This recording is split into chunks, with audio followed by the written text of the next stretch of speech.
Malang dialami Yana.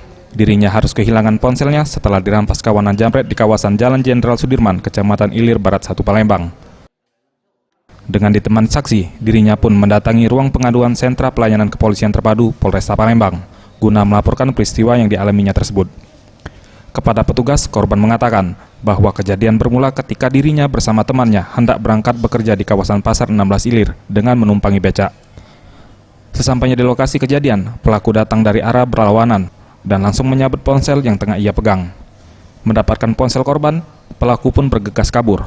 Ia pun menuturkan bahwa pelaku berjumlah 1 orang dengan mengendarai motor jenis Matic warna hitam dan berharap pihak kepolisian dapat menemukan pelakunya dan ponselnya pun kembali lagi. Nah, pas itu dia berapa deh? Di Dewi ya? Itu nak kemana tuh deh? Nak begawe. Nak pergi begawe. Nah, habis dia ngambil handphone itu langsung lagi deh? Dia langsung lari, tapi agak lambat dia. Oh, dia sempat jadi lambat. terjengok DG motornya tuh. Oh, sempat jelas juga ya? Apa dia hilang deh? Oppo F3. Berapa total kerugian? 38 Pak. Tim Liputan Sriwijaya TV.